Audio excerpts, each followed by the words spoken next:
Welcome back, everyone, to Box Podcast, and we have a title battle on our hands. Everything we wished for going into Abu Dhabi has kind of come true. You know, this is as close as it was probably realistically going to get.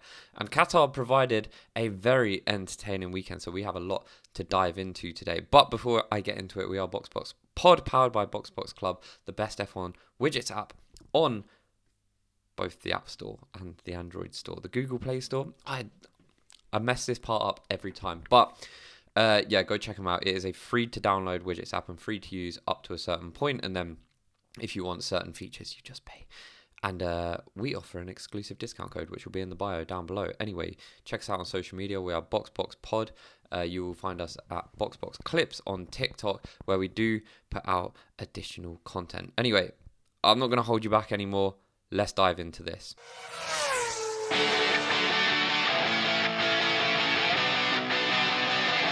All right, guys, welcome along to a brand new podcast. And I don't know how I feel after that race because, yes, we head into Abu Dhabi and it's a title battle we wanted. But I'm leaving this race kind of going, I don't quite understand what McLaren were doing today because I feel like that was an Oscar Piastri win. Oscar Piastri should have won that race today. Like, there's no doubt about it. You know, take nothing away from Max, but Oscar Piastri, his pace all weekend was phenomenal. He should have won that race today. And McLaren strategy screwed that for him ultimately, and him and Lando. And you know, realistically, both McLaren should be leaving with a 1-2. But yeah, my God, I do not understand. We'll talk about this, you know, throughout the podcast, but I do not understand the logic of McLaren I do. today. I understand it fully. Yeah. If you've got any questions, ask me. I will explain it. Okay. So first question: 9 teams pitted at the first safety car, and the only team who didn't pit was McLaren. Why is that, Luke? Let me tell you why. Because if McLaren pitted, they obviously would have had to pit both cars, right? If you bring in Oscar Piastri, you're going to bring in Lando Norris because that was the better strategy, right? That was the sensible thing to do. Everyone knew that, right? It was essentially a free stop. However, what they couldn't do was bring in both of them because that would have been detrimental to Lando Norris because he would have lost positions because, you know, the pack was pretty tight and he would have been held up behind Oscar Piastri and he would have lost positions when he came out, right? That's a fact. That is exactly why they decided to pit neither of them, because it benefited Lando Norris. Now, I've not really been on board this McLaren give preferential treatment to Lando train, but I do think today was a prime example that I may be incorrect, and I've got no issues ever being wrong. In fact, I am wrong quite a lot of the time, but that's exactly why it happened, okay? Now, we come in to Qatar with it looking very likely that Lando Norris is going to win the championship, right? He could have wrapped it up this weekend. He didn't. That's fine. This is not Lando's fault at all, by the way. I know some of you Lando fans, you're a bit soft and you're going to cry about this, but that's not what I'm saying.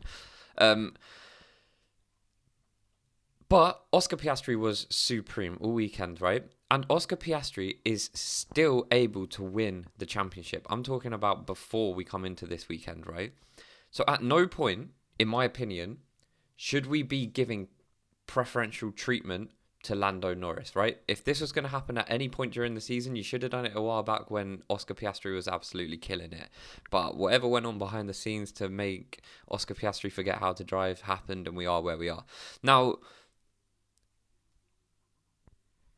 you stick to normal race rules. I'm not saying just give preferential treatment to the driver in front. Oscar Piastri was the faster driver, right? If it was strictly between Lando and Max Verstappen, prioritize Lando, because that's what you should do. That's what you didn't do last season when Lando was in a title fight. And now both your drivers are in a title fight. You're only prioritizing one. Okay, so what they did was they attempted to prioritize Lando. They compromised both of them, and they absolutely screwed Oscar. It's as simple as that. And it's mismanagement from McLaren once again that has cost them a 1-2. And it's led to not only them like dropping points, but they've crucially dropped points to the one man they didn't want to drop points to, Max Verstappen. Because if McLaren do not win the Drivers' Championship with either driver, this season is a complete and utter failure. No, I agree. And look, you know my opinions. I've said this before. If you've watched us and listened to us for a while, you will know my opinions on everything, on Oscar Piastri, Lando Norris, and that. Don't have an agenda, but I've been pretty honest in what I feel happens in McLaren. I guarantee today, if Lando was leading that race, sorry, that's my cat in the back. If Lando, that is a noisy cat. It is, yeah. If Lando was leading that race today, they would have pitted him first. They would have pitted him. I do believe it's simply the fact that Oscar, this whole thing of like preferential treatment, the driver who is leading the race or the number one driver within that team should have preferential treatment for the pit stops. And today, look, Oscar came over the radio as well, and he was like, "Why we've got a lot of work to do here." You know, when you look at 9 teams out of 10 pitting, why are you keeping both cars out? You know, you had to change tyres after 25 laps. And, you know, in my opinion, Red Bull played it perfectly today. They played it absolutely perfectly. And this is the issue when McLaren try outsmarting Red Bull. You know, every time we've seen it, McLaren have always tried to dummy Red Bull, or they've tried to outsmart Red Bull. Once again, you've seen a difference between men and boys today, because Red Bull have made the right decisions when it counts. And that is why we should not be even having this discussion now that Max Verstappen is still in his title fight. And at the end of the Dutch Grand Prix, he was 104 points behind Oscar Piastri. Okay, he is now 12 points behind Lando Norris heading into Abu Dhabi. Like, this is a conversation we should not be having. McLaren should have had this wrapped up by now. How many times have we said, don't bother trying to be different or outsmart Red Bull. Just copy their fucking homework. They're the best in class, right? They're the A-star student when it comes to strategy. McLaren have never outsmarted them. At the rate they're going, I don't believe they ever will outsmart them. Just copy them. But like I say, this wasn't, in my opinion, this was not a matter of strategy call. This wasn't McLaren trying to be better than them. I saw quite a funny tweet of it where it was Max Verstappen. It was like, I get P1, you get flexibility. And it's like, yeah, that was the trade-off. I don't know what this flexibility was, because it was fairly rigid anyway. I know they got to come in earlier, but you know, you had a maximum of 25 laps that you could do on a single stint. So this was purely about not screwing Lando Norris, which they ended up doing anyway, right? More so. Had they just pitted them both early on, Lando would have made his way through, and would he have overtaken Max Verstappen? I don't know. But look, finishing P3 would have been better than finishing P4. Well, ultimately what would have happened is, you know, Piastri would have won that, Max P2, Lando P3. It's exactly what he needed. He needed to finish P3 in the sprint, the race, and next week's race, and he's champion. That's ultimately what they had to do. But they decided to, you know, make this strategy when they're coming over, go, no, we think we've got this right. We've got this right. We've got a better deficit against the other teams. I mean, if you're Zach Brown and Andrea Stella sitting on the pit wall, right, and you're turning around when that safety car comes out and going, right, I see every other team here coming out with tyres, that's the right decision to make. And, you know, Oscar Piastri came over the radio at the end and they said, look, checkered flag, Oscar, your pace was incredible. And it was. All weekend we saw the old Oscar back today. And he came over and said, speechless, I don't have any words.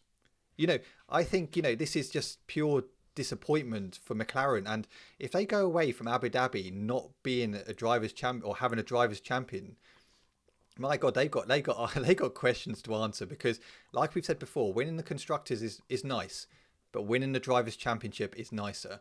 And I mean, that is what F1 is about.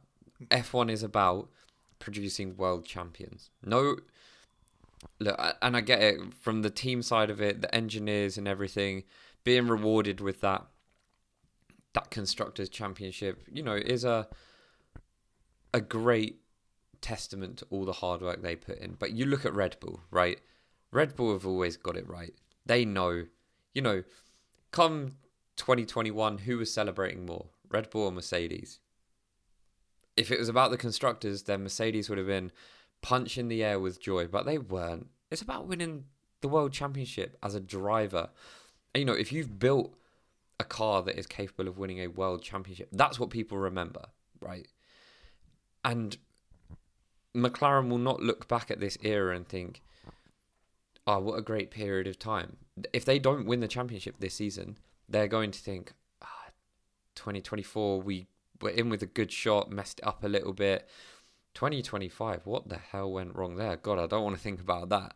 They'll have nightmares about this time. So this is all a product of their own work. They've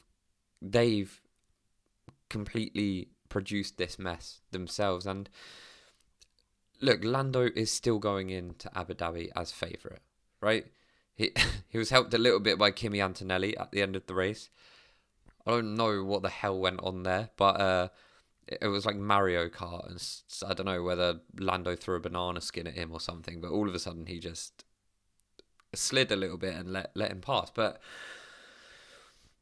12 points ahead of Max Verstappen is not going to have Lando sleeping very well this week. And as far as Max is concerned, right, bear in mind we've got a 4-time world champion here.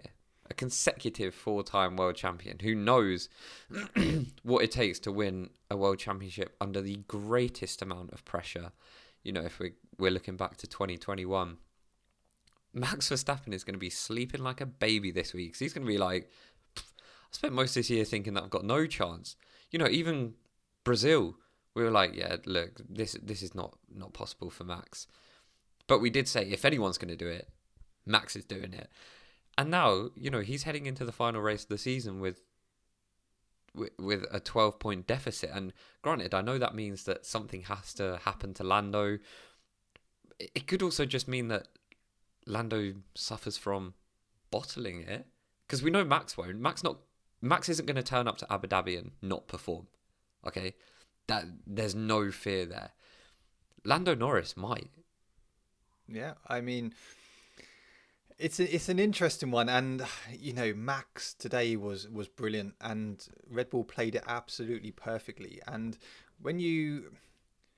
it's interesting because when you say Lando Norris is still favourite, and it's funny, isn't it? I have more confidence in Max Verstappen and Red Bull at this point in time than I do McLaren and Lando Norris, even though Lando is leading the championship by 12 points. Because after the sprint yesterday, all Lando had to do was outperform Max by 1 point. And Max Verstappen was out of this championship battle, okay? Then you're heading into Abu Dhabi, and all it is Oscar versus Piastri. And then, McLaren can do what they want to do to favour Lando or whatever. Only joking, Lando fans, they don't do that really. But Max, for somehow, is only now 12 points behind. It's like, I genuinely believe McLaren are scared of Max Verstappen. This whole thing, all their decision making is about trying to outperform Red Bull, trying to, make Red Bull make errors and get Max out of this championship. And ultimately, they're just screwing it for themselves, because GP, Red Bull, Max Verstappen, they're not bottlers. Okay, they're not bottlers. They're the best around. And we've said this before. At the best of decision making, strategy, the driver, the performance, Red Bull have it all. And I genuinely believe at this moment in time, look, if Max Verstappen comes away next week winning the championship, I'm not going to be surprised at all, because, like you say, it is very much the fact of, this is Lando Norris, and I've given him credit the last few races. He's been fantastic to get himself leading the championship. But we've got to remember, and I stand by what I've said in the past, this is Lando Norris. And actually, when pressure comes, and he's going to have a lot of pressure come next week, can he deliver? I don't know. Well, remember, guys, all we need, I say all we need, like, I want Max to win. I should stress to anyone listening that I don't want Max Verstappen to win. If I had it my way, no one would win. But look, I'm a Lewis fan, and I kind of treat F1 like football, because I'm also a big football fan, right? If my team aren't winning, aka Lewis Hamilton, I kind of don't want anyone else to win. But someone is going to win. For me, all I wanted was this. This scenario is perfect. Going into the final race of the season and knowing that it's not set, if Lando Norris finishes fourth, which is entirely possible, if we get to Abu Dhabi and the Mercedes are looking strong, George Russell is always a threat to these guys. If Oscar is on par, if Oscar is the Oscar that we've seen for the majority of the season, and Max Verstappen is going to be there. Max finishes first, Lando finishes fourth. Max is a world champion. Max is a 5-time world champion. That is not impossible. So it's really going down to the wire, and anything can happen because what it's like when you're under pressure. Oh my, look, Max is not going to be feeling the same. Max will be naturally nervous, right? When you get there, he's going to be thinking, look, this is still an important race for me. I still need to do as well as I can because I can win it. But he's going to know how to deal with that. He's had this feeling before. So he's going to know how to deal with this, how to process that adrenaline. Lando Norris and probably Oscar Piastri, they're going to be shaking like leaves, because they're going to be feeling an overwhelming amount of adrenaline and anticipation and anxiety going into this race because it's so important. And look, whoever wins it, in my opinion, is a worthy world champion. The three of them have been head and shoulders above everyone this season. But for me, if Max Verstappen wins that championship when we get to Abu Dhabi, that one is probably going down in the history books. Oh, 100%, 100%. Yeah, it's just an interesting one. And look, if you're new to this, we go between each team and discuss their performance, and we've basically just finished off with McLaren here. But look, can we just say once again, and there's vast difference between a champion and somebody who's leading the championship, and Max Verstappen once again today showed off the line why he is a 4-time world champion, because that start, and once again we're having this conversation, Lando Norris put himself in a difficult position by losing the place at the start before turn 1, and he caused himself more work to do, didn't he? And we've how many times do we have this conversation? And I know people are going to be listening to this podcast and go, oh, look, the Lando agenda. Oh, you hate Lando. Look, I don't hate Lando. I've never met the guy. But I'm talking about performances. And actually, you do not see those starts from other world champions. Do you know what I mean? And Lando may go on and win a championship. Absolutely fine. But you do not see those type of starts from other champions. You just don't. All I will say is I don't think Lando did anything wrong today. There wasn't too much more he could have done, in my opinion. Okay, granted, yeah, he got off the line bad. Max took the position. That is something that Lando needs to work on. But his drive was How many times? Okay, you say he needs to work on. All right, Luke, we've been doing this podcast now for what, 4 years? And how many times have we had the conversation about Lando needs to get a better start? Like, I hate seeing it, because as a driver, that must be horrible. I feel for Lando because, you're going up against these drivers and you want to become the world champion and be the best, but then you're constantly losing. What was your stat last week? Because he did it last week as well, didn't he? What was it like? Yeah, I think it was like something like 8 out of 16, or probably not even as much as 16. I think it was a pretty damning statistic about Lando losing pole positions into turn 1, basically, or lap 1. And I know, and look, you're right. I'm not disagreeing with you, because Lando definitely has an issue with jumping off the start, but his issue started all the way back in qualifying. You know that this is the only thing that worries me about Lando, right?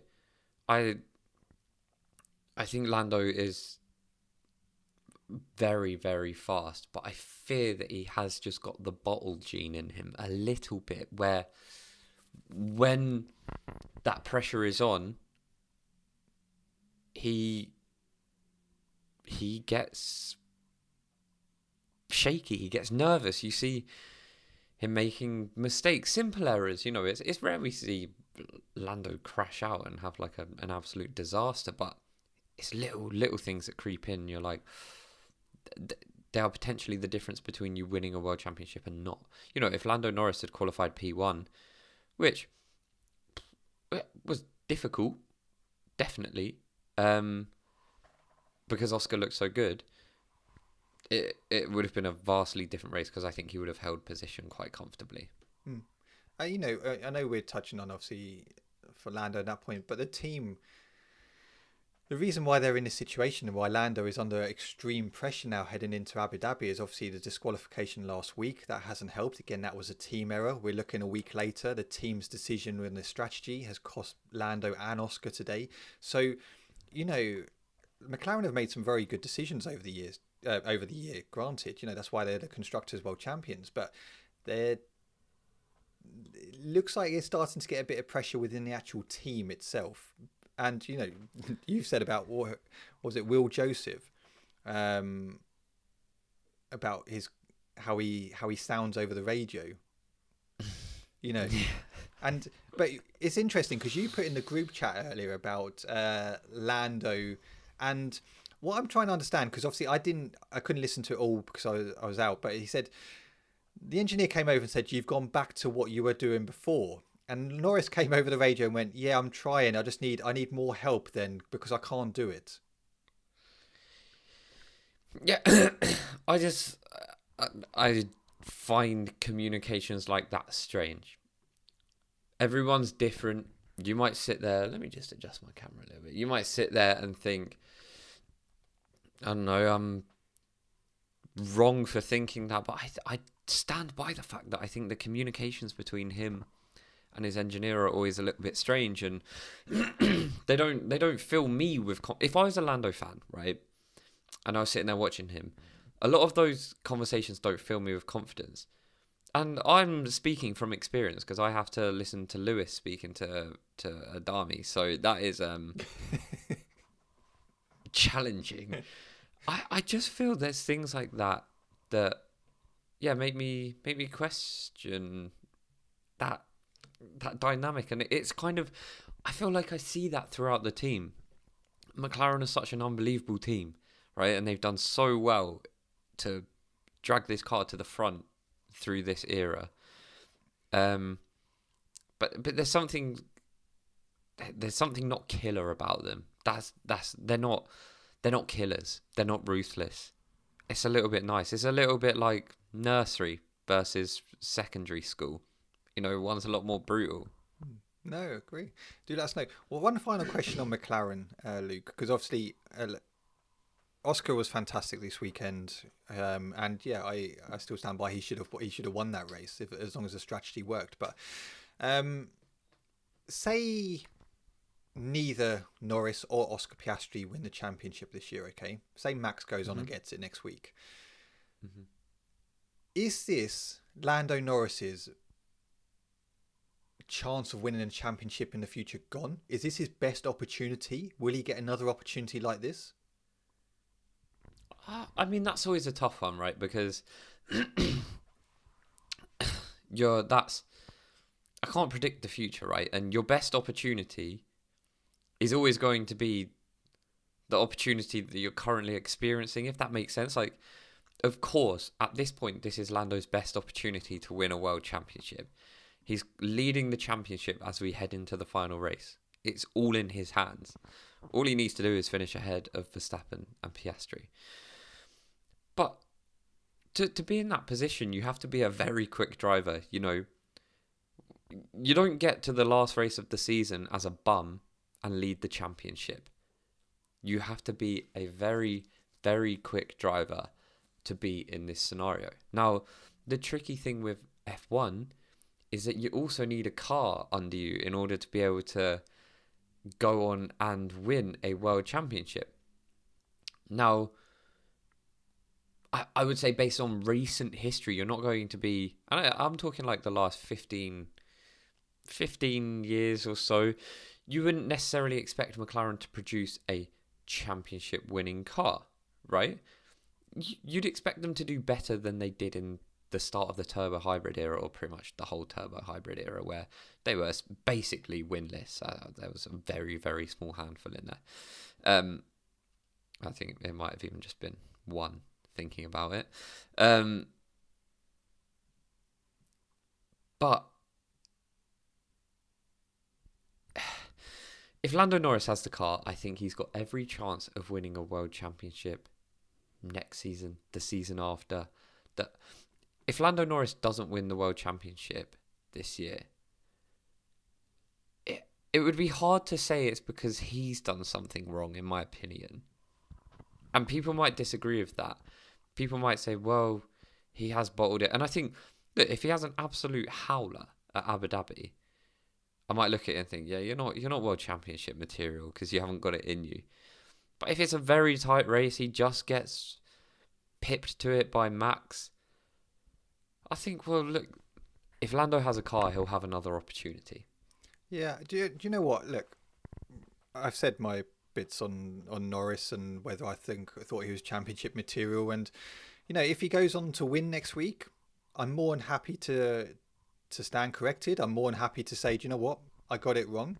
And I think he's actually been very impressive the last few races, and actually we've seen a real different Lando Norris to maybe what we've seen earlier in the year. So yeah, look, if Lando goes on to win, fair play. Fair play. He's a very worthy world champion, and he's actually delivered and he's turned it around, which is exactly what we were unsure whether he could actually do. But if he goes away and, like you say, he has an awful race, or he spins, or he gets himself into poor qualifying or whatever, then the questions will be answered, because this was Lando Norris's to lose, and he had a very nice gap. And granted, I know the disqualification didn't help, but you also look back at earlier in the season in Canada, all these little things. We'll be having a different discussion, but I hope that's not the case, because for any driver who has this amount of pressure, I hope they go on and deliver. And I'm not Lando Norris's biggest fan, but I do hope that actually, for him, he can go in and actually deliver that next week. But look, it's easy for us to talk about Lando in this way and talk up Max and everything. But let's not forget that Max's behaviour in Barcelona this season could cost him the world championship. I don't think he did anything wrong then. Do you know what I mean? Like, it's all well and good us saying, oh, Lando has had some errors throughout the season. Lando might bottle it in Abu Dhabi, but Max Verstappen, through his inability to control his rage sometimes, as good as he is a driver, may have cost himself the world championship, because he ended up losing a fair whack of points that race because of stupidity. And he's admitted that himself, that it was stupid, reckless, it was dangerous. I mean, he was lucky that he didn't get, dragged off the track, in my opinion. If we're going to look back at historical errors, that is potentially one of the errors of the season. Yeah. And that came from 4-time world champion, greatest driver on the grid, currently one of the greatest drivers we've ever seen, who gets talked up constantly. Yet we're here talking about Lando potentially bottling it when he's leading the championship. Yeah, you make a fair point. And actually, when you look at all of these title contenders here, they've all had massive errors this year. Just not Lando, Max, Piastri. Look at Baku, those poor performances, and he hasn't really delivered since then. So yeah, all three will look back, and all three had the opportunity to go on and win this championship. So whoever goes on next week to do it, fair play. but there will be a couple of them who will look back and review the season kind of going, yeah, we kind of screwed ourselves. Yeah, and I'm sure internally, if it's neither of the McLarens, I do think a lot of the finger pointing should be at the team as to why neither of those drivers won the World Championship. Papaya rules. Exactly. But it doesn't rule, does it? Talking about having the car, let's get on to Ferrari, shall we? Because, look... wait. Just before we go on to them, just to tie up Red Bull nicely, it is widely reported that Yuki Tsunoda has been told that he will not have a racing seat for next season. It looks like Liam Lawson has secured his V-carb seat. Isaac Hadjar will be getting the second Red Bull seat. And Arvid Lindblad will be getting the promotion from Formula 2 up to Formula 1. They are unconfirmed but very reliable reports. Which would mean, I'm assuming someone like Tsunoda would go to a reserve driver? Something like that? I don't really think that's how it works at Red Bull. One of the reserve drivers would be... junior drive, yeah. Exactly, yeah. You see Tsunoda replacing Bottas at Mercedes as a reserve driver this year. Yeah, I mean, maybe he gets roped into Aston Martin in some way, shape or form. Obviously, they're going to be powered by Honda. So that is perhaps the likely place. I don't think it will be in a race seat. I think it would be as a reserve driver. A better performance from Tsunoda this weekend. Looked reasonably good in the sprint, although he got a penalty, and then Antonelli got a penalty, so that kind of helped him out. But finishing P10 today. He out-qualified Max Verstappen. The first time. So well done, Yuki Tsunoda. That's your sending off present. Yeah, look, that's not bad. I would be hanging that on the mantelpiece in my living room. Right, do you think, Yuki Tsunoda out-qualified Max Verstappen. Max goes in and goes, right, I know you're still undecided whether you're going to actually keep him or not. Get rid of him. I'm not having that. Get him out. Yeah, they were probably going to keep him until that. Hang on, he's making me look slow. Get him gone. So they sacked him. No, yeah. I think, look, it shows that Yuki Tsunoda, we know that Yuki Tsunoda is a good driver, and I think it would be a shame to see Yuki Tsunoda not have a seat for next season anywhere, because I do believe he's good enough to be in F1, but, he had his opportunity at a top team and he didn't deliver, and it's always a shame to see, but that's the brutal nature of the sport, unfortunately. Yeah, no, I agree. Right, let's get on to Ferrari, because Ferrari... Well done, lads. You've had your worst finish since 2020. You are confirmed P4 in the constructors. You cannot get P3. You cannot get P2. You will finish P4. Look, I don't know what to say. We're obviously Lewis fans, and look, this weekend was depressing. Out in Q1 in sprint qualifying, out in Q1 in qualifying. That car looked a handful. And it's interesting. I did a video yesterday and I put it out and how come Leclerc can drive that car? He finished P8 today. Like, Leclerc's not setting the world alight in this car, okay? So it's not about the car's good and it's just Lewis Hamilton isn't performing in it. Well, Lewis Hamilton looks like he's not performing as well. He's obviously struggling a lot with it. But Charles Leclerc, I think we should just clarify here. We're not saying that Lewis is on par with Charles. No. But we're saying that both of these drivers should be near the front of the grid, not where they are. So for us as Ferrari fans, currently, it's not really about the gap between Lewis and Charles.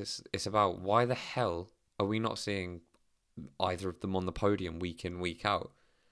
How have we gone so far back from last season?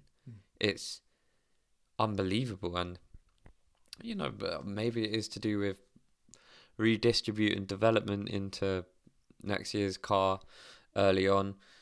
I don't know, but yeah, it should have never. Other teams would have done that. It's not gone as bad as them for it. Do you believe Mercedes have been developing their car all season?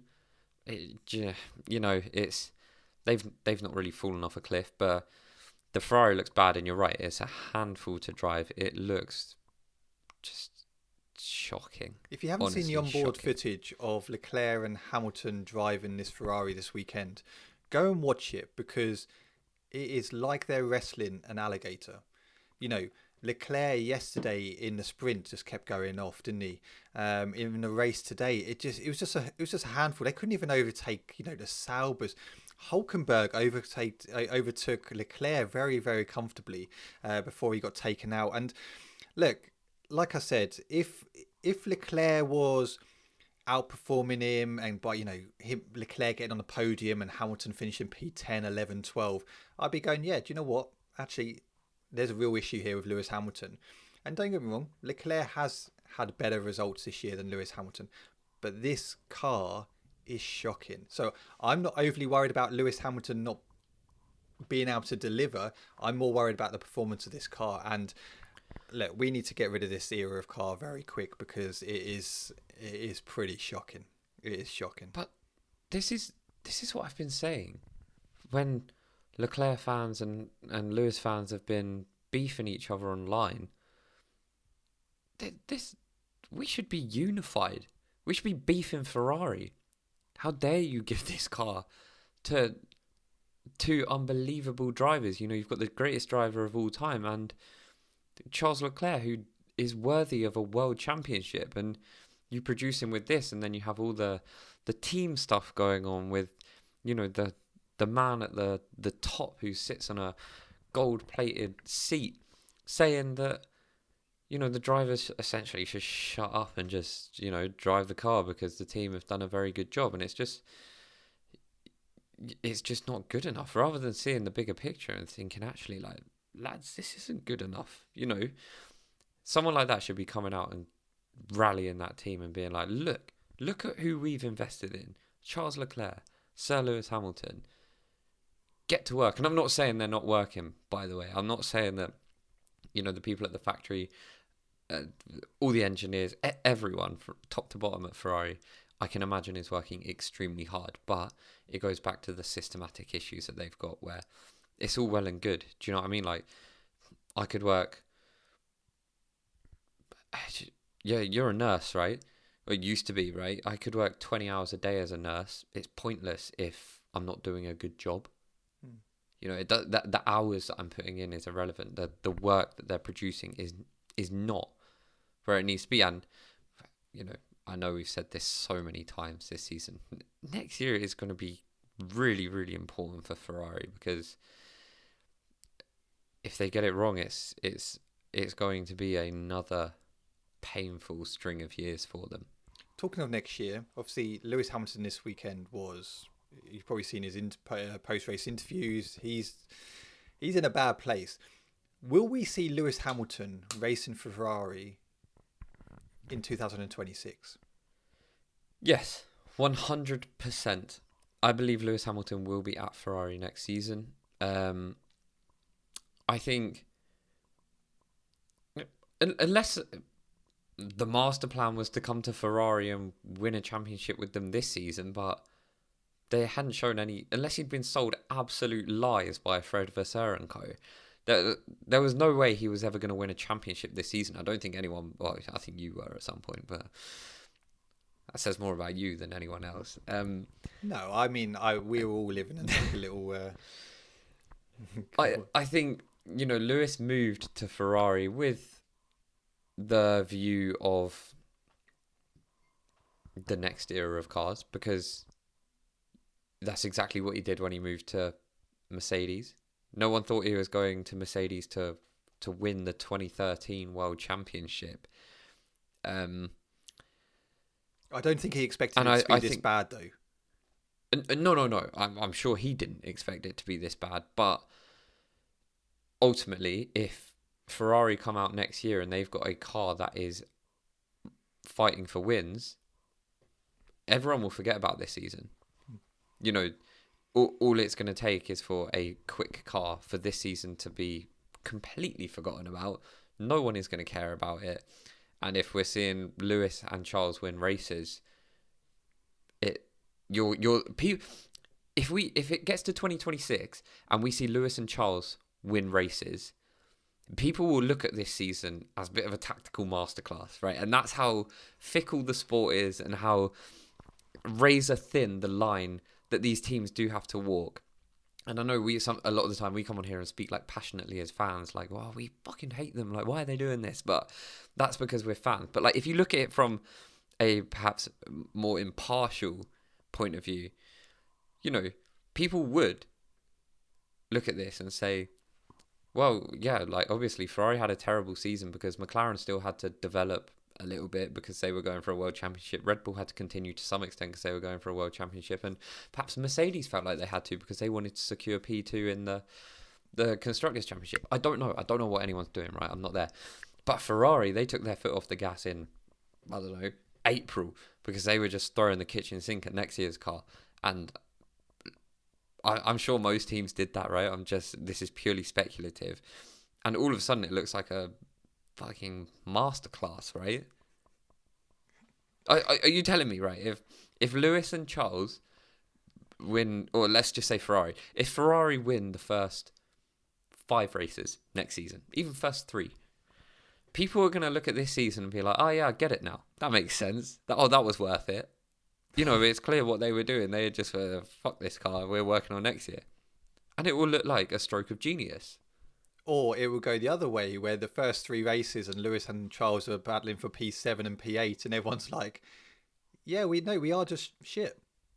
And this is the problem. This is the fine line that teams walk, right? And this is especially, the line is even tighter when you're Ferrari and when you've gone so long being a mediocre team.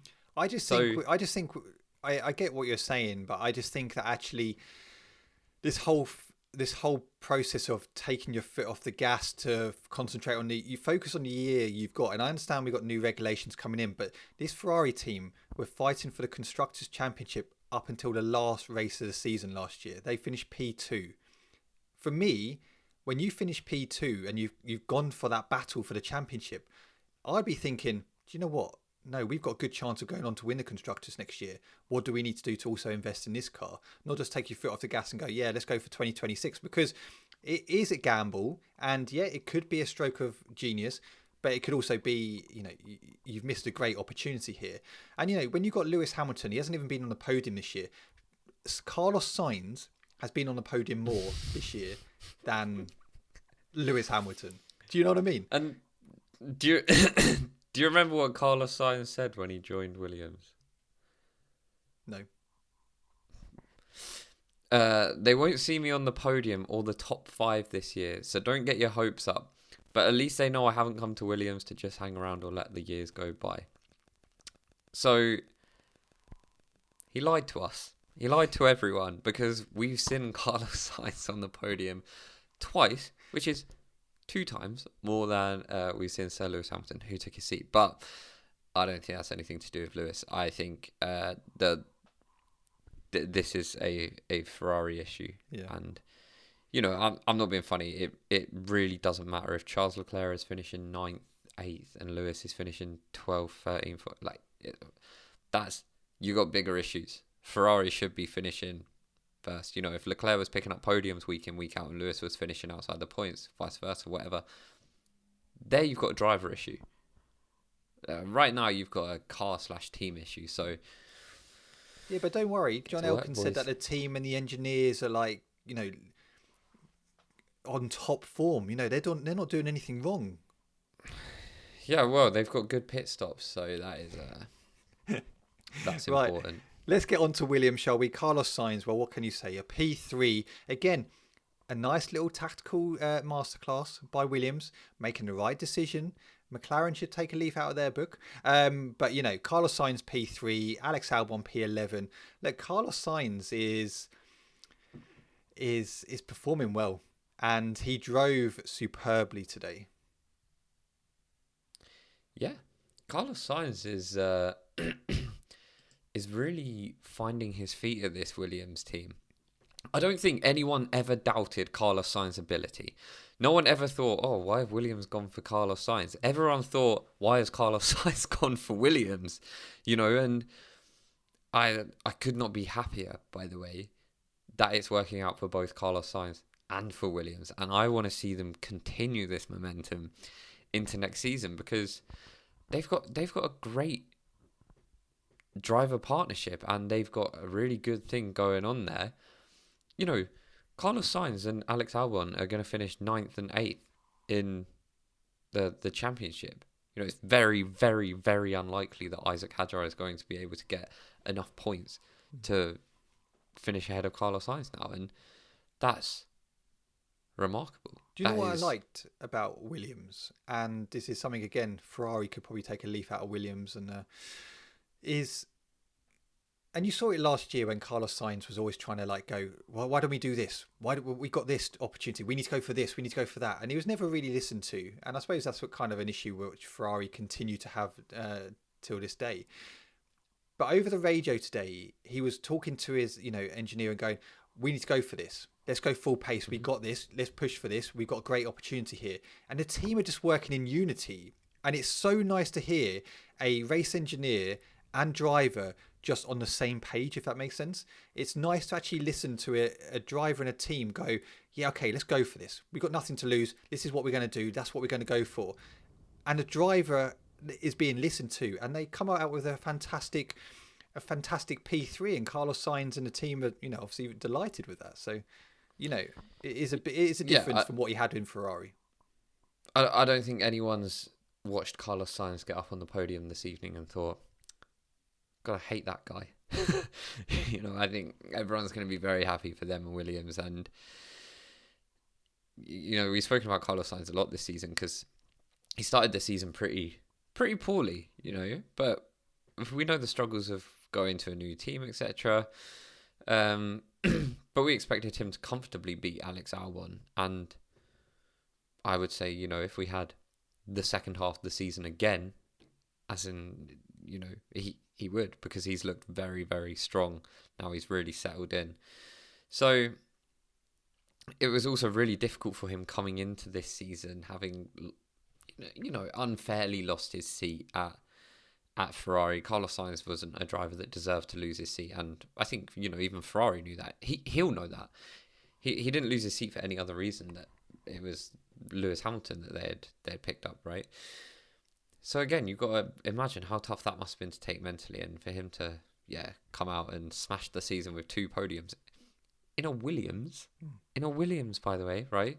I know they're no joke of a team historically, but recently, not great, not good to be a Williams driver in the last, say, 7 years or so, 7 or 8 years. I'm honestly delighted to see Williams back up. Look, I've said on this podcast over the years, I'm a big fan of Williams, and I would love to see them back, fighting for championships. And when I said Carlos Sainz went there, and for me, what a signing. And he's got, and I like Sainz anyway, and we've said, didn't we, and you said it earlier, that, he shouldn't have lost his seat in theory at Ferrari, but it seems like it's potentially one of the best moves he's made, going there now. This team is going in the right direction, and I really like what James Vowles is doing. I do believe that there will be, in contentions for championships over the next few years, because they're going in the right direction. They've got a great driver pairing, and I'm really excited to see what Williams can do. I really am. They fill you with confidence.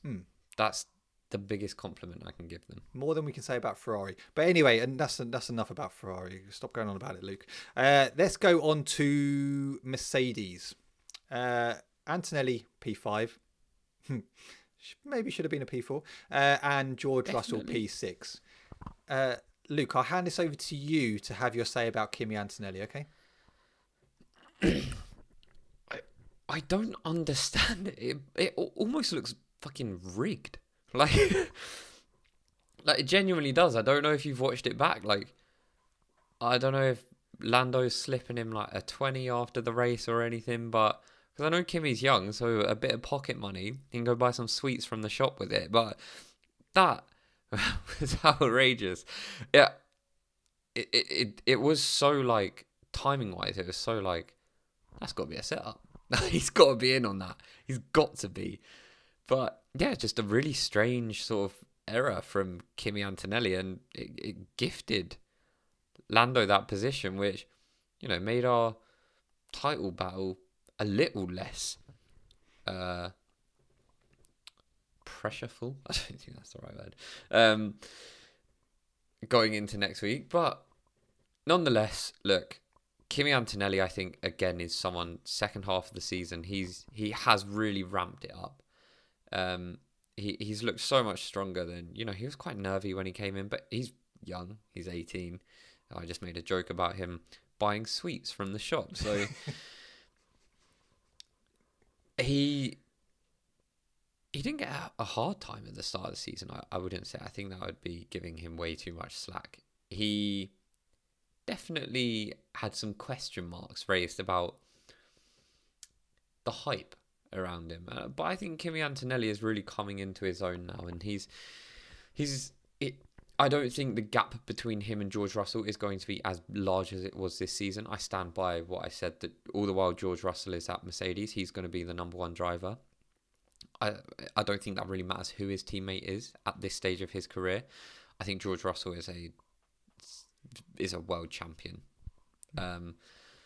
Fight me if you want. But I think Kimi Antonelli will be a very, very strong Mercedes driver, and just don't go gifting positions to the world champion contender when we're trying to set up for an unbelievable race in Abu Dhabi. You know what I mean? Like, that's not what we want. Well, even GP did you hear him over the radio? Kimi's just looks like he's just let Lando through,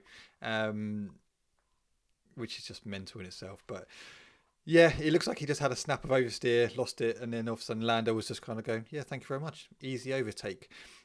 Just finishing on George. George, difficult day today, P6. Kind of got outdone in the pit stops. That didn't help him. But, a really good, really strong race yesterday in the sprint race, P2 for him. But, yeah, just one of those difficult days for George today. Yeah, well, look, I'll be honest. It was, in terms of race-wise, it was a difficult day for everyone. We didn't see a great deal of overtaking on track.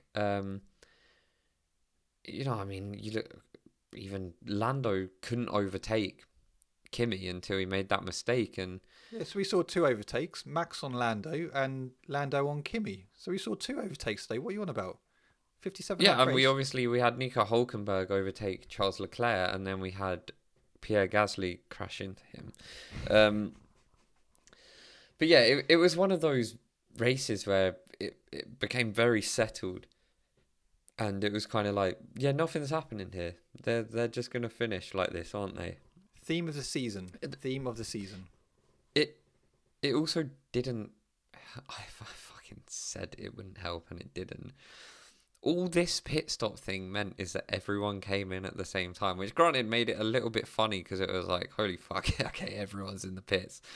And it was chaotic, but it didn't provide us with the added entertainment. No. Not that it was supposed to, by the way. I know that, but I know a lot of people have been calling for mandatory,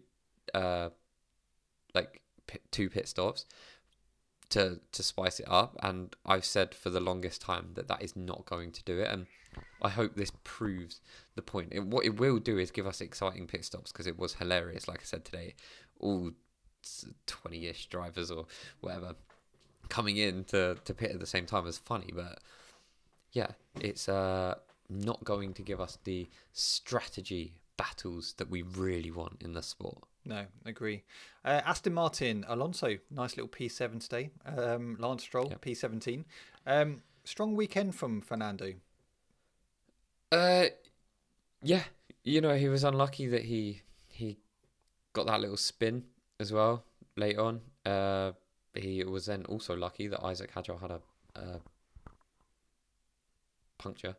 But yeah, the Aston Martins have looked quicker, sort of coming into these final races. I really thought they were going to pull something out the bag in Las Vegas, like with both of them, but obviously that didn't come to fruition, and they looked stronger here.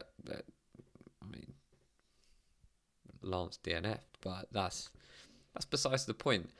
The driver that matters did very well, and yeah, Fernando Alonso has turned this season around, because let's not forget that Lance Stroll was the dominant Aston Martin driver at the start of the season, but yeah, Fernando Alonso is pretty comfortable, but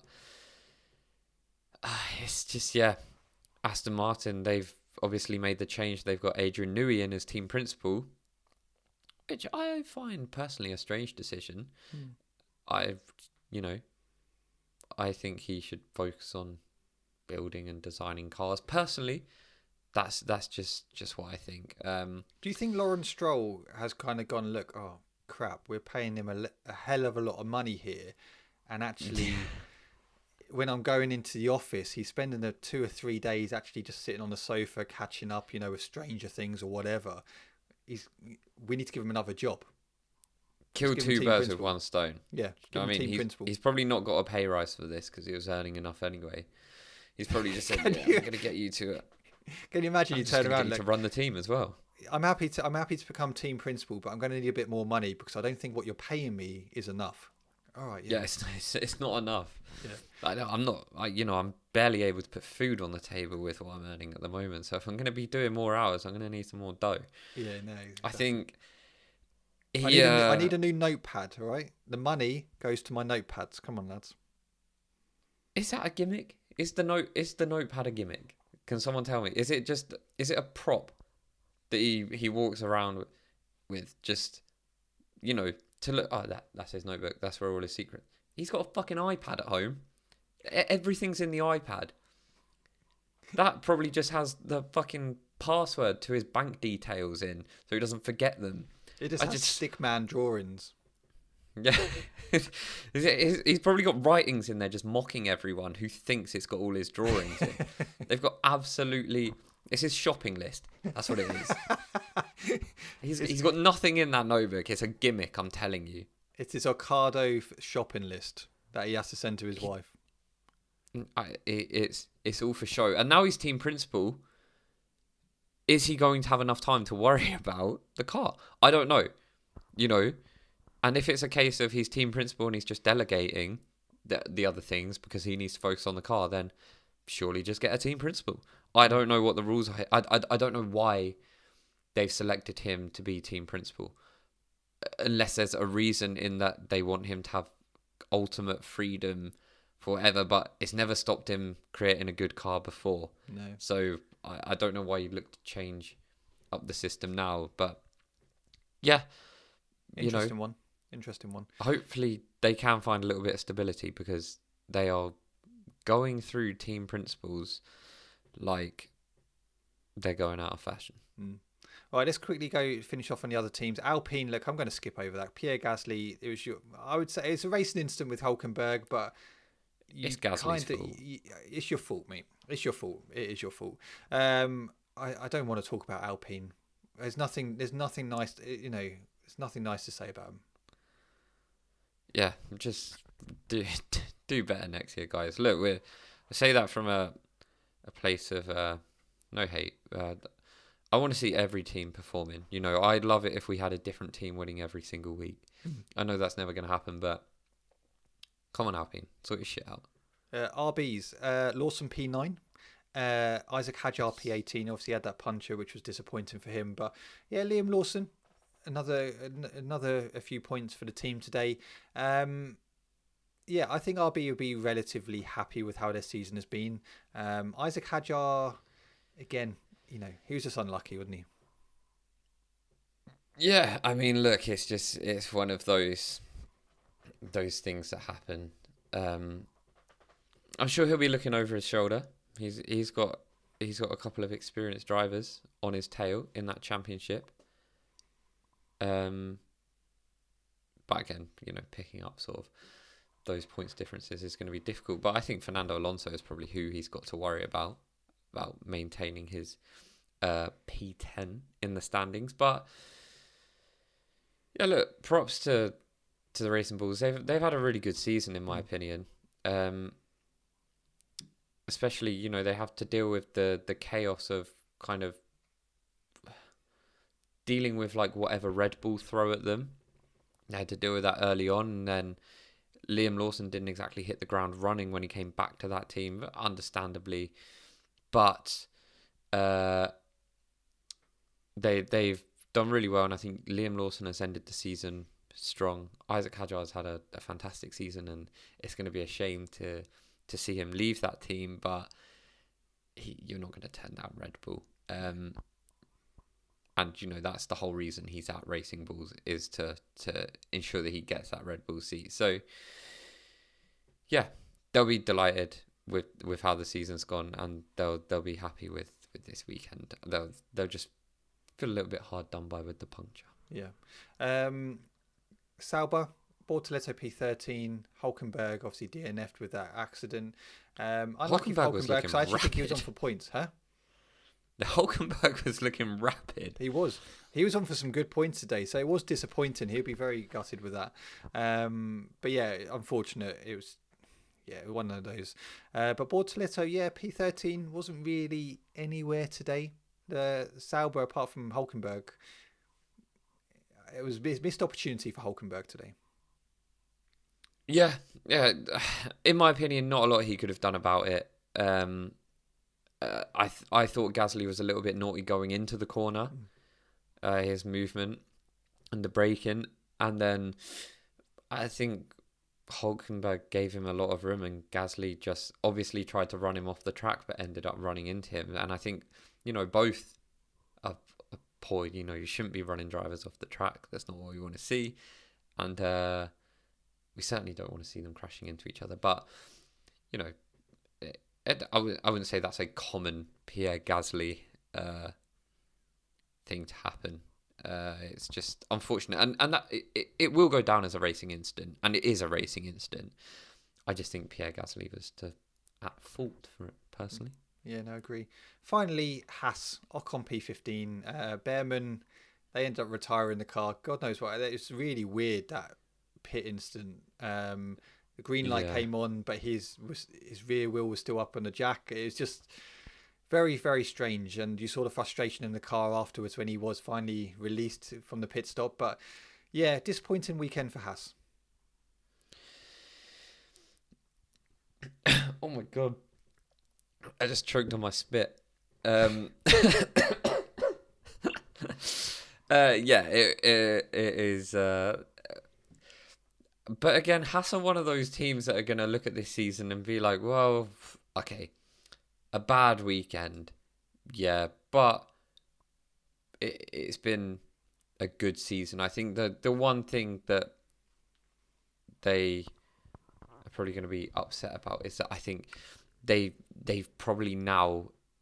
They needed to pick up points this week if they were going to secure that P7. I think it would be incredibly difficult to get P7 in the championship now, having not secured any points this race. And Ollie Behrman, correct me if I'm wrong, was on like a 5-point streak.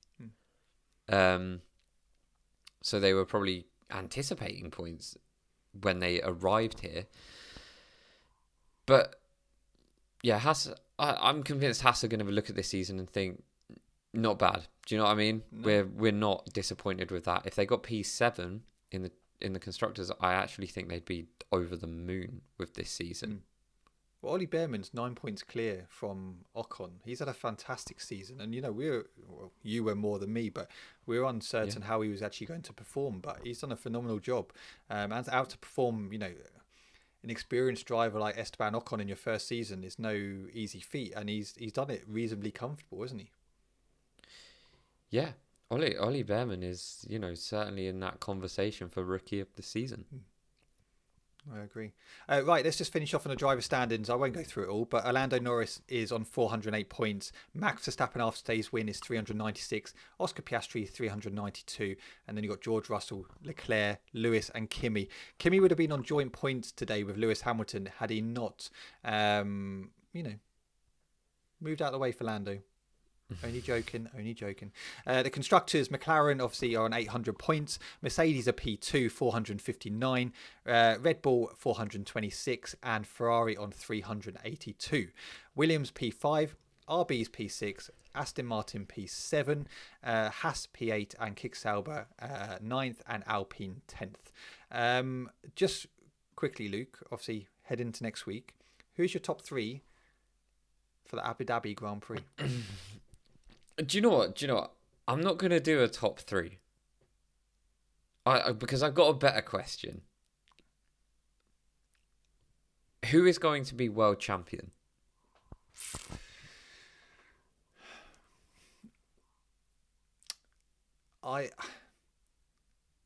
Look, if I'm going by what I've been saying all season, all right, I think it's going to be Piastri. Oscar Piastri. But after today, I think it's going to be Max Verstappen. I do. I don't. Look, I'm not going to say. You can say what you like. You can say I have an agenda, whatever you like. I just personally feel Lando Norris is going to be under a lot of pressure now, and I'm not so sure that he can deal with it, personally. Do you know what? Something inside me is telling me that Max Verstappen is going to be world champion when we get to the end of Abu Dhabi. So if I'm answering that question, Max Verstappen. But why? Okay, why? Are you with me in the sense of actually maybe Lando Norris might not be able to deal with the pressure? I just believe in Max. I just have. He never. I'm going to reiterate again. I'm not a Max Verstappen fan. He's a but fanboy. Max Verstappen has never filled me with an inch of doubt. When you're expecting him to do something, he does it, and I think I'm expecting him to win the championship. And yeah, I agree with you. Let us know what your thoughts are. Who will be winning the World Championship come the end of Abu Dhabi? For both of us, I think it's Max Verstappen. Lando's in a good position still. He can still go on and do it. But yeah, made it difficult today, the McLaren team.